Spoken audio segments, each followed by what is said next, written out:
Hey friends, we've already understood the concept and characteristics of business environment. अब बारी है business environment के importance को समझने की। इंपॉर्टेंस माने आवश्यकता। हमें बिजनेस एनवायरनमेंट पढ़ने की जरूरत क्यों है? Basically business environment enables the business organization to identify the opportunities and take the first movers advantage.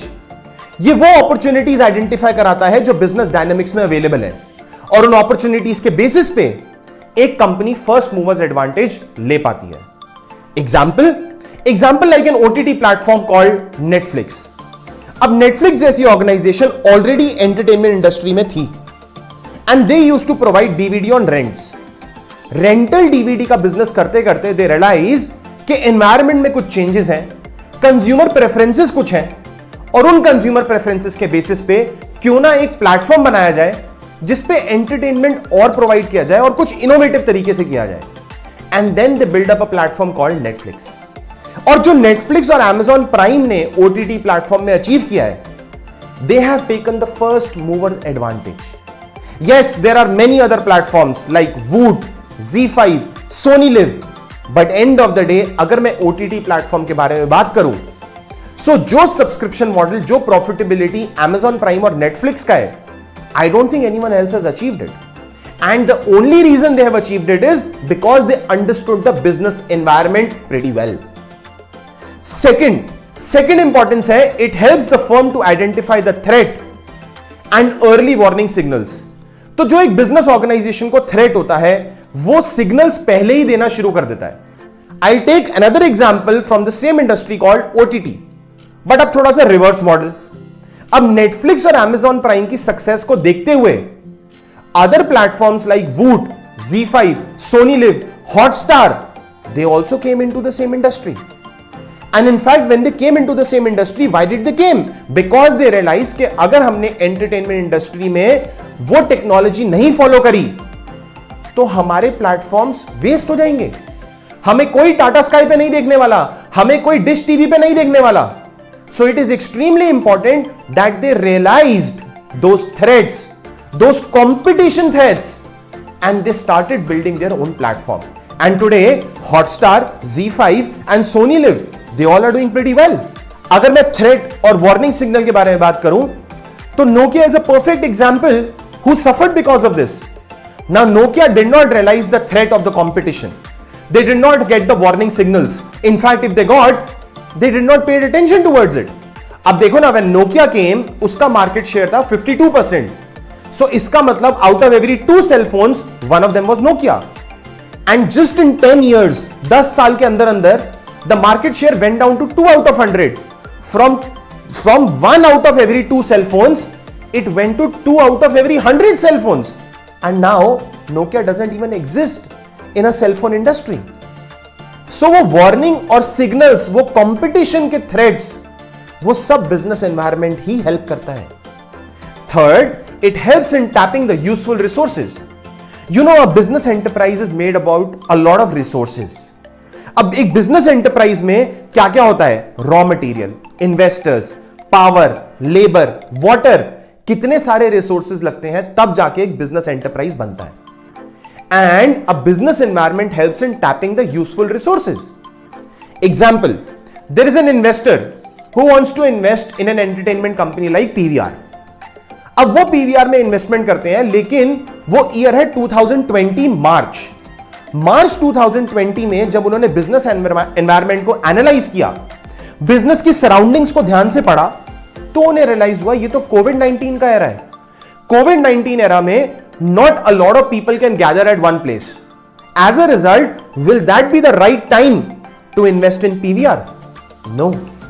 It will be the right time to invest in pharmaceuticals. There was another investor who thought that I want to invest $10 billion. और $10 billion invest करने के लिए why not invest in event management company? अब event management company जो शादियां organise करती हैं उसमें इन्वेस्ट किया जाए। बट फिर ईयर कौन सा था? 2020 में जो कोविड का इतना इंपैक्ट था इंडस्ट्री पे, जिसमें शादियों में 50 या 100 लोगों से ज्यादा की गैदरिंग नहीं होगी, will it be a wise decision for an investor to invest? Answer is no. So it helps in tapping the useful resources.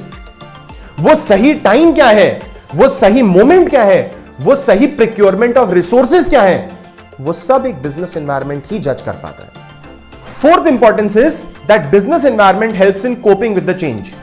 हम सब जानते हैं business environment is dynamic in nature, रोज बदलता है। In fact the changes is at a very rapid speed and to cope with this changes it is very important to understand business environment. अगर हम business environment को समझ लें और हम इसकी डायनामिक फीचर को समझ लें तो हम ये जानते हैं कल कुछ भी हो सकता है, and we will prepare ourselves at least to minimise the kind of danger what is there to the business.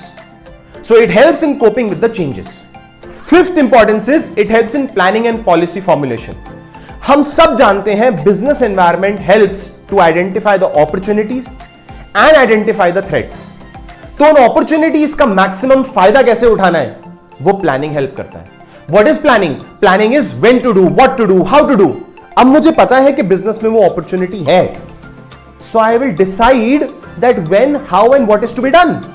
And if I realize कि उस business में वो threat आने वाला है, because I have done my surroundings study pretty well, so I will formulate the policies where I can minimize my danger. So it helps in planning and policy formulation. I'll take an example. मुझे पता है कि दिल्ली में winters बहुत chilli होती हैं और मेरा एक गारमेंट का स्टोर है, तो I should be known to this that सितंबर अक्टूबर में when do I need to change my summer garments to winter garments, because I understand the business environment. I understand Delhi में ऐसा होगा, बट अगर मेरा स्टोर दिल्ली और मुंबई में दोनों जगह प्रेजेंट है तो मुंबई में I will not change my collection so easily because I know that वहां पे winters इतनी चिली नहीं होती हैं. So it is about understanding that opportunities and threat, and according to that make your plans and formulate your policies. अब policy क्या होता है? पॉलिसी होता है training guidelines for decision making. So policy is training guidelines for decision making, whereas planning is when to do, how to do, what to do. And all this is based on business environment. Another importance of business environment is that it helps in improving the performance of an organization. How does it help to improve the performance of an organization? देखो हम सब जानते हैं business environment is equal to external forces which impact the business.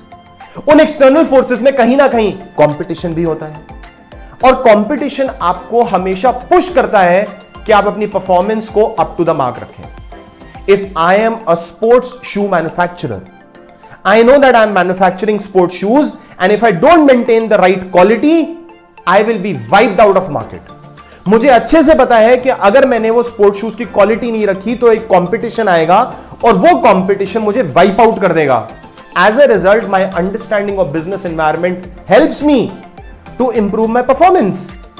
So those were the importances of business environment, and now in the next video we will study the dimensions of business environment.